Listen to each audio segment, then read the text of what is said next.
Hey guys, Comrade Warner's here. So this is my video basically going over Shadowheart at level 12 in my first playthrough. I made a multi-class video before the game came out where we didn't know all the information. But now that I'm level 12, I can kind of go over the initial build I had in mind. I talked over a few builds in that video, but the main build I'm going to be talking about in this video, which I've changed a lot now that the full game is out, is my Gloomstalker Ranger War Cleric. I've been because you can respec so freely, I've been trying different variations of it. So I'm going to kind of go over what I was thinking in the initial video, using 5e knowledge as a basis, and kind of go over what I think now and why it's different and how I changed the build, but it's still so effective now.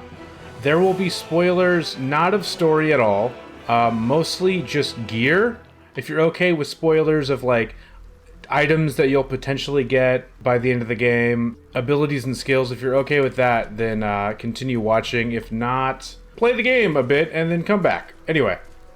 So that being said, I'll start with I'm actually going to respec. I was planning to respec anyway. Right now I'm Beastmaster Ranger, Tempest Cleric. I only did that for experimentation. That's not the build I'm going to be showing you, but I'll show you my gear initially, and then we'll go into the level breakdown as I respec. So first of all, the initial build I talked about, I was gonna go bow, like a long bow, and we're gonna go Gloomstalker Ranger War Priest. Main reason why: Gloomstalker gets a third attack, technically an extra attack at the beginning of the first round of combat, and then War Cleric gives you another bonus action attack. And when you pair that with Sharpshooter, the longbow is a 1d8 bow, and you're doing 3 attacks for at least, I think it's by level 12 you would get 5 extra attacks per long rest. In the editor's room, it's actually going to be 8.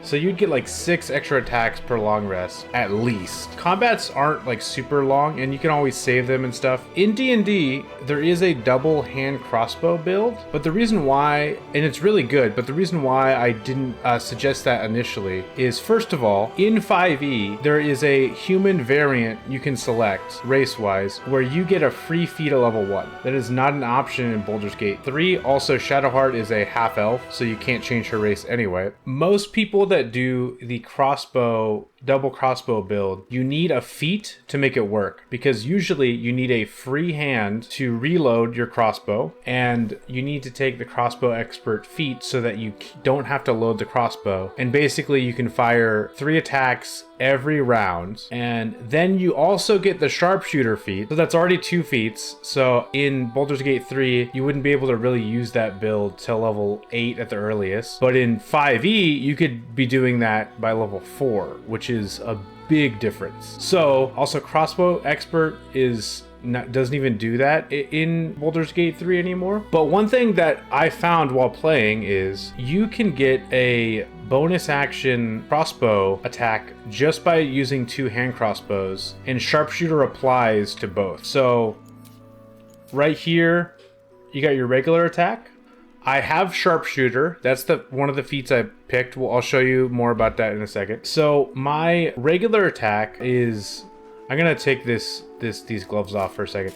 My regular attack with just the crossbows and sharpshooter is 16 to 21 damage. And then my bonus action attack that automatically happens, just like an offhand weapon for the rogue, for example, is 15 to 20 damage with sharpshooter. We're talking 3 attacks every round, and it doesn't require a feat or anything except for the sharpshooter aspect. Then I'll show you some other gear options. First of all, another thing that's different from 5e that is really broken about this. So as you can see, I have a really beefy shield right now, a +2 armor class shield, which is most shields, but it has special effects and stuff. I also have a spear that has 2 spells. Normally in 5e, you can't get the effects of a shield if you're dual wielding weapons. That is true in Baldur's Gate 3 if they're melee weapons, but I'm dual wielding hand crossbows. My AC, even when I don't have my shield out, is still +2. So with this like OP heavy armor plus my shield, I am benefiting from this shield even though I don't have it out. I also benefit from its reaction ability to shield bash when I get attacked. And then I also benefit from these spells that I get from this special spear. So already that's very different from 5e. Now, this is more just items that I found that have really helped this build kind of come together. First of all, these Helldust gloves add 1d6 fire damage to every weapon attack. That includes my bonus action offhand attack. So that means that my main hand attack is doing 17 to 27 damage, and my offhand attack is doing 16 to 26 damage. That's insane. So if you hit every time, that's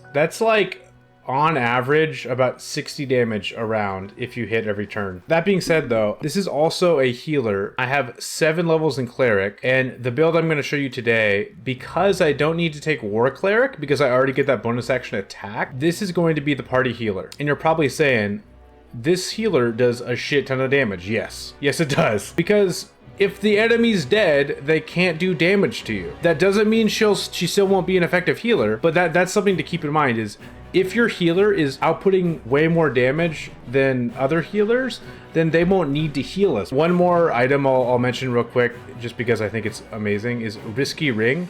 You gain advantage on attack rolls and receive disadvantage on saving throws. So every single one of my attacks is made with advantage. And yes, I get disadvantage on saving throws, but because I'm a ranged character and I have such a high AC, I'm not going to be rolling saving throws as much as other like melee characters will be. So that's the main reason why I'm doing that. This is just some extra utility. Misty Step Amulet. Misty Step's always a useful spell to have. Clerics and rangers typically don't get that. So yeah. Anyway, let's go into the respecking.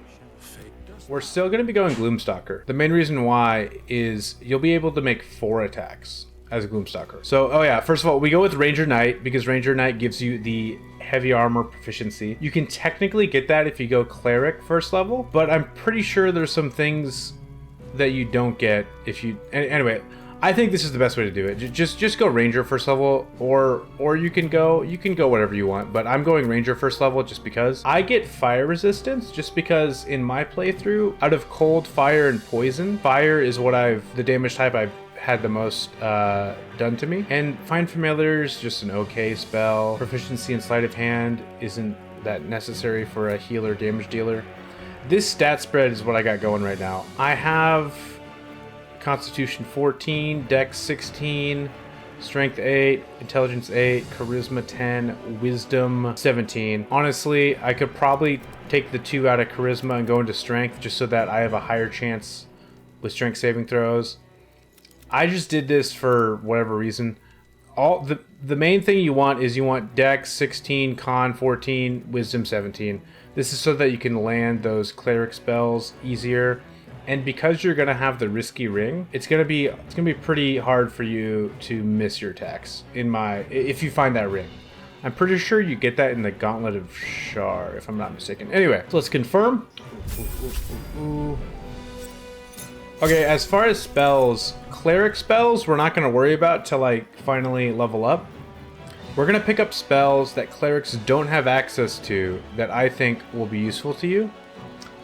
If you're starting this build from level 1 and you're playing it out, I would definitely go Ranger up to 5 and then switch to Cleric. And Hunter's Mark is really good at early levels. I don't think it's as good later levels, but especially if you don't have your hand crossbows yet, this gives you something to do with your bonus action, and is really helpful. Hail of Thorns is situationally good. I typically don't use it. It's actually better in 5e, because in 5e it uses just your bonus action, and then it adds the damage to your regular weapon attack. So you could cast this as a bonus action, and then do 2 arrow like attacks. With this Hail of Thorns, it takes your action to shoot 1 arrow and do it, so it's not as good. Ensnaring Strike is pretty good. I'll definitely take that. If you don't have a druid in your party, definitely pick up Longstrider. It's really good. It doesn't require a spell slot at all to use it. And you can buff your whole party, and since we're going to be taking 7 levels of Cleric, your spell slots are going to get up to 5th level, I'm pretty sure. And you can cast it on, I think it's 5 people. So that's everyone in your party plus a summon or whatever. Speak with Animals is decent. What I'm going to go with, though, I have a druid in my party. I'm probably just going to go with Hunter's Mark, just because it's situationally good. Better at early levels, though. Fighting style, of course, archery. It applies to crossbows as well. It's just ranged weapon attacks in general.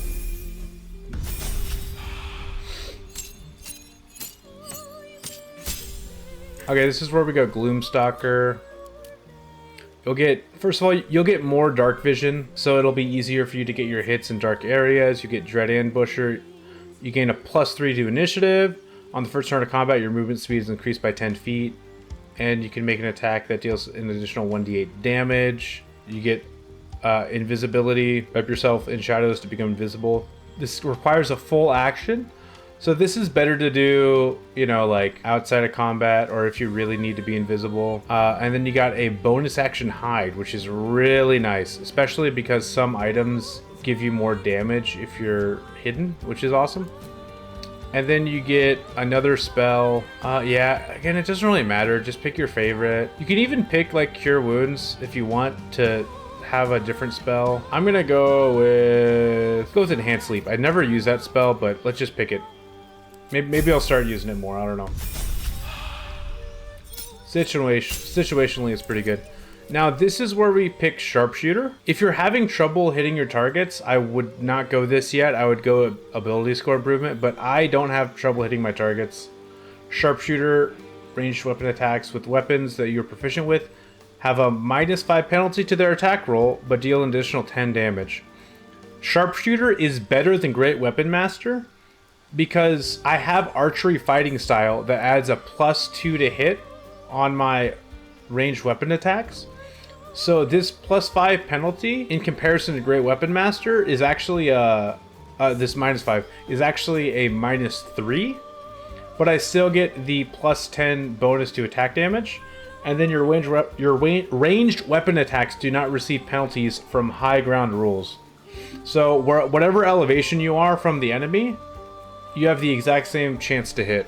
So, well, I think if you're above them, it'll be better. But still, like, you won't suffer a penalty from being below, which is really helpful. All right. And then we're going to 5 levels to get this extra attack. Oh, you also get Misty Step, so I guess you don't really need that, the amulet I was showing earlier. Anyway, you get a level 2 spell. I usually go Spike Growth. Spike Growth is really good. And since we can get a level 2 spell, let's switch out Hunter's Mark. Let's go with another level 2 spell. I would probably go Pass Without Trace or Silence, because clerics don't get access to either of these, as far as I can remember. Silence, I'll probably go with Silence. Silence has helped me more often than Pass Without a Trace in my playthroughs. And then this is when we start going into Cleric. Okay, so with just 5 levels of Ranger, you have your damage situation all figured out. You're making tons of attacks. You're doing crazy damage. Yeah, we don't need to go Ranger level 6. This is when we switch to Cleric. Honestly, the Cleric subclass you pick does not really matter. Except War Domain, again, its main feature is that you get a bonus action attack, and you won't be getting that. You won't need it, is a more correct way to say it.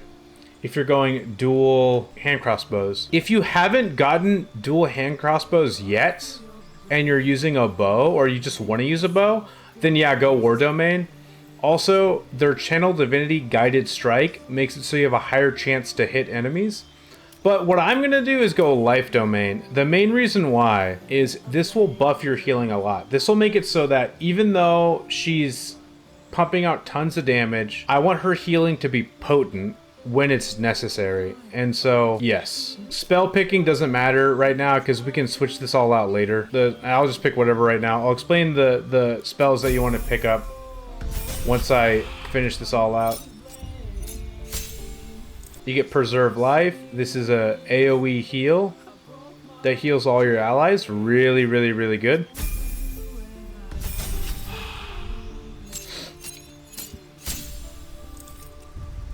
Yeah, you get Lesser Restoration. Aid is a really good spell, and you don't even have to prepare it. It's already prepared as a life cleric.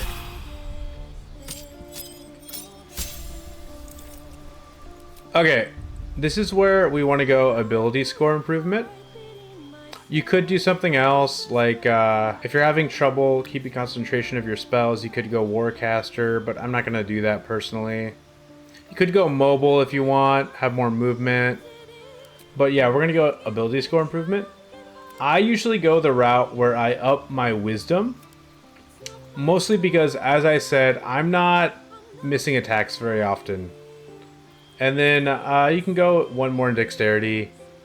You're not going to get another ASI, I don't think. Let me think. So, no. This is going to be the last feat you get access to. So, like, honestly, it's kind of a waste going 17 into dexterity because everything else is even. If you wanted to, like, have something else higher or something, I don't know. But yeah, we're just going to go 17 dexterity. Just do whatever that. Cantrips, produce flame, light is a decent cantrip, you can go with that. But yeah, you want to get at least an 18 in wisdom in my opinion. Or you could go, if you want to focus more on damage with your bow, you could go 18 in dexterity. You know, I might do that and see how I feel about that. Yeah, let's do that.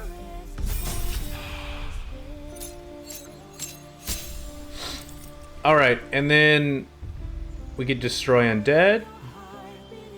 And we get a lot of other amazing spells. You got Beacon of Hope or Vivify. One thing that is kind of lame about the Life Cleric, almost all the spells that you get automatically prepared are spells that are already available to the Cleric. So if you want to try a subclass that has more variety of spells, I would definitely recommend trying a different Cleric subclass. But yeah, it's Life. The only other one I would recommend is Light. The Light domain is insane. You get so many fire spells, and it's awesome. Anyway, yeah, then we go level 11. You're mostly just going to be leveling up automatically after you make your choices for Ranger. Yeah, there's nothing else really to choose. Anyway, now we have this Cleric. So, you are a damage dealer, a physical damage dealer. But you also have 5th level spell slots. You are making 3 attacks every turn. The first round of combat, you are making 4 attacks. If we put the party together, look at this heal though. Okay, I'm gonna... I could make another video if you want, explaining spell picks. I'll go over what I would pick real quick though. So first of all, you already have Bless, you already have Cure Wounds, you already have Lesser Restoration, you already have Aid, Beacon of Hope, Guardian of Faith, Death Ward, Revivify. You got some of the best spells in the game already prepared for you. That being said, you definitely want to go Healing Word. Spiritual Weapon is, I feel like it's better early level. It doesn't hurt to have it. If you one thing that's unique about this compared to 5e is it has the ability to tank for you a bit. If you put it somewhere where there's a bunch of enemies, oftentimes they'll attack it first. Way better early level. Prayer of Healing, I would never prepare Prayer of Healing at the beginning of the day because you cannot cast this outside of combat. I mean in combat. So Prayer of Healing, you want to have, you switch it out when you want to use it, is what I would personally do. Hold Person, I think, yeah, it's situationally good as well. I'll probably pick it. Animate Dead's kind of cool if you want some summons. Mass Healing Word. This is a very important spell that we're going to use a lot, so definitely pick that. Spirit Guardians is really good too. Again, you're a range character, but sometimes you end up being surrounded by a lot of enemies. That's when you want to pop that. Speak with Dead is also one of those spells you don't want to prepare at the beginning of the day. Enhance Ability is really good. Yeah, there's so many good spells. Pick Bane. It's harder to choose spells as a Life Cleric because a lot of the good spells are already chosen. So honestly, like, just pick your favorites. There's so many. It's like, yeah. You might even want to have Prayer of Healing just in case you want to be lazy and you don't want to have to switch it out. Anyway, that being said though, as a damage dealer that only has 7 levels of Cleric, I still have 5th level spell slots. I can cast Mass Healing Word. I'm trying to see, look how big of a radius this is. So if you're fighting in a battle, you're most likely going to be able to heal everyone. You can forego one of your bonus action attacks And then you can cast this at 3rd level. That's like 5, 5, 5, 6. That's like 21 healing to just you. Let's say you're like, oh shit, everyone's really hurting. I have a few people down. I'm gonna cast it at level 5. Insane. Oh, that was a level 3. Okay.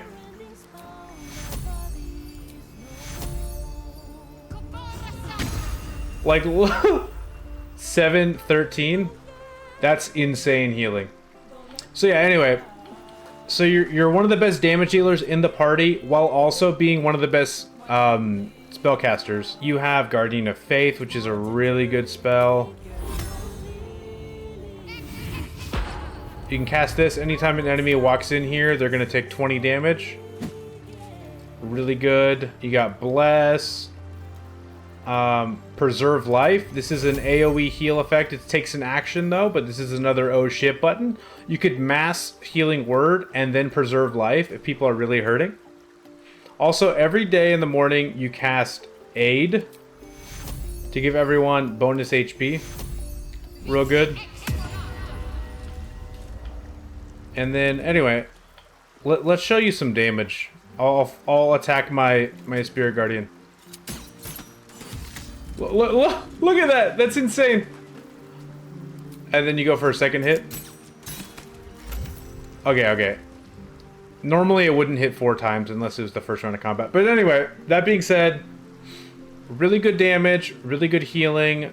One of the best builds in the game, I personally think. Just the amount you can do with this one character is insane.